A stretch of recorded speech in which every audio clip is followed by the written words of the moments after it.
Yes, these are live chickens. I love this. Hey, ladies. And this is Max Wade. And you brought in these chickens. I got a whole pile of chickens. I do. This is amazing. And Max and Deirdre Caparosa from the Rio Rancho's Loma, Colorado library.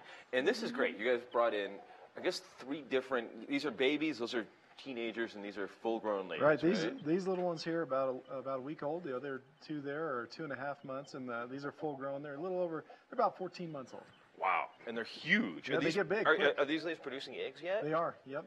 They start producing eggs about 5 months, 5 to 7 months. It depends on the breed. That's huge. What breed are these? You've got a white leghorn and a buff Orpington are those 2. That's very cool. The teenagers are what they call black Australorps. They are pretty birds. Yeah, they've got like real thick feathering. They're really cool. You can't see them too well on camera, but they have the most beautiful, like fluffy fur. Feathers. At about a year old, they really fluff up, and they're a lot of fun. That's cool. So you guys are working together on a whole thing for kids, teaching kids about how all of this happens and works. Everything from laying the eggs, handling the eggs, the whole 9 yards. Am I right? That's correct. At the library. So at Loma, Colorado. And so what are you guys doing with all the kids? How does this work? And how did you guys meet and start doing this?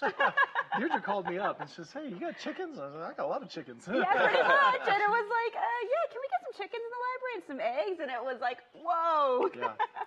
And you were like, why do they want chickens? Is that? Well, Galloping Grace Youth Ranch we're all about teaching kids, getting them hands-on with farming and ranching type activities, and making it fun for them, just so they have an understanding of what goes on, a little bit about agriculture in general, and having fun with them, and really understanding where their food comes from. That it's not from a box or a bag or the grocery store. That there's a beginning to it all. And teach them the important things like don't name the barnyard animals. You're right.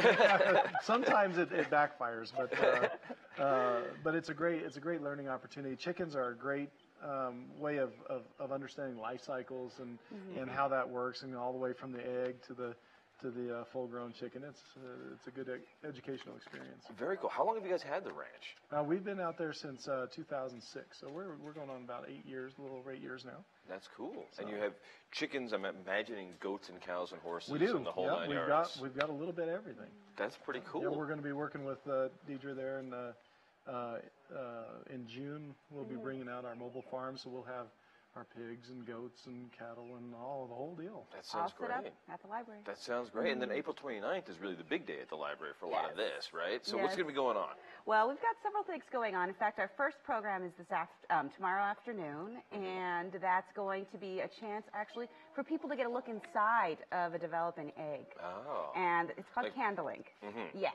And you basically hold up a light to the egg, and you can actually see the outline of a little baby chick. Oh, it's amazing. Yes. Yes. And then next week, it'll be the opportunity for people to really get to know little guys like this, hold chicks, learn a little bit more about that. And obviously on the 29th is really going to be fantastic because you really learn all about the actual life cycle of a chicken. And so there's going to be a rooster in the library, which, as Max knows, I'm so excited about. I really hope it crows. There'll also be some chickens in various stages of life so that the community actually will really get the opportunity to learn more about the food that we don't really think about on a daily basis. Right. We can see how a chick becomes a teenager and then becomes a full-grown chicken that possibly, of course, can be an egg layer or something else. Yeah. Well, you think of it as just, you think of chicken as being in a little plastic wrap at the store. Yes. And there is really a lot more to it. Yes. It's not just a little vacuum pack. Right. Flat thing. Right. And then I'm sure you talk, too, about humanely raising food and humanely raising animals, all of that stuff, right? Yeah, what we're trying to educate kids on is sustainable agriculture and humanely raised livestock, and understanding that it can be done in a lot of different ways, but there's better ways, just like in everything. Right. And so we get those kids really involved in the hands-on experience of raising them up. Right. How many? I don't really know much about the ranch. So how many kids have you served? And are they kids that come from Rio Rancho and Albuquerque? Where? All around the metro area. We have kids come as far as from Socorro and Santa Fe. Generally, what we do in the summertime is they come out on a daily basis, And we just kind of integrate them into what we do every day at the ranch, and the feeding and the cleaning, and then we have activities So set you just up. put them to work, basically. Yeah, well, hey, don't tell anybody it's free labor, right? No. Well, it is. And here's some pictures of the kids here with Right. all the chickens and some of the pigs. Right. So they get to just get out and experience something, especially kids here in the metro area. They don't grow up with this, and a lot of times their parents haven't grown up with this. So it's a great Right. experience for them to just kind of get a look into another world. I think a lot of us are divorced from where our food comes from. We don't realize it, you know. And do you guys at the ranch, do you sell the animals for food production as well, or do you... right now what we're trying to do with everything, and we're a nonprofit, so the funding is always an issue, and so far we've been blessed to be able to do it. But like for our pork example, our pork, we try to donate all of that pork back to local food banks and food pantries. Oh, very cool. So you get last fresh year, bacon, fresh ham, there you fresh go. everything Yeah, else. there you go. That sounds We donated amazing. close to 3,000 pounds of pork last year to. That's a lot of pigs. It is. We've got a lot of pigs. Yeah. We do a food recovery program where we collect produce from grocery stores and food banks that they can't use for people, and that's pretty much entirely what we feed to everybody. The chickens actually are part of our public school food recovery program. So we work with the Rio Rancho public schools and pick up from some of their elementaries the cafeteria scrapings, and that's what And our these guys chickens eat take it. care of. Yeah, Well, they will eat anything, though. they're amazing recyclers. Chickens and pigs, they'll eat just about anything. And I have a friend who has some chickens in her backyard, and she uses them as pest control. Oh yes, definitely. There's nothing more exciting for a chicken than to find some kind of bug wiggling around on the ground, and it's fun to watch too. That's pretty cool. So is it, I think a lot of people there have been now the urban gardening, the urban chicken farmer.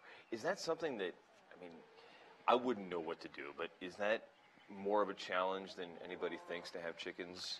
You know what? Chickens are really very easy to Are they? raise. We're starting a program now because there's such a push for the backyard Right. egg production. We're starting a program called Hired Hens. So we actually we're renting our hens out. So because people are, they're really leery about it. Right. Well, you think, do I want to keep an animal? And then you have to keep them outdoors. They're not Right. like an indoor pet. Right. Exactly. So you get a little bit nervous about it. So part of what we're trying to do is get agriculture out there, and especially in the cities, and so we've developed this program where folks can rent the hens, they can rent the coops and all of that, and then we provide them the service of kind of walking them through the process and being there for questions. And if they get into it and they just think, well, this may be a little bit too much for us, then we'll just take them back, and they don't have to.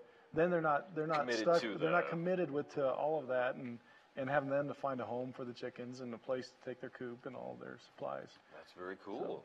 So a lot of this is part of, I love it, Wacky Wednesdays, right? At the Wacky library. Wednesday at the library, yes. And so this is one of the many things. What else do you do on Wacky Wednesdays? Oh, Wacky Wednesday is tons of fun. Yeah. This really actually fits right in with what libraries have traditionally done. As you know, we've always been about enrichment, and enrichment is just changing.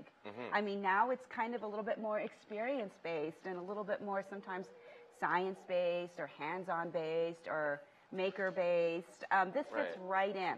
Well, I think libraries, you used to go to the library and get a book. Exactly. Now you go to a library and you want to learn about a grander experience. You want to go Exactly. And learn You more. want to go to the library and you want to feel as if you're part of kind of a greater community. Right. And people are a lot more kind of hands-on, I think, with their knowledge acquirement nowadays, especially younger people.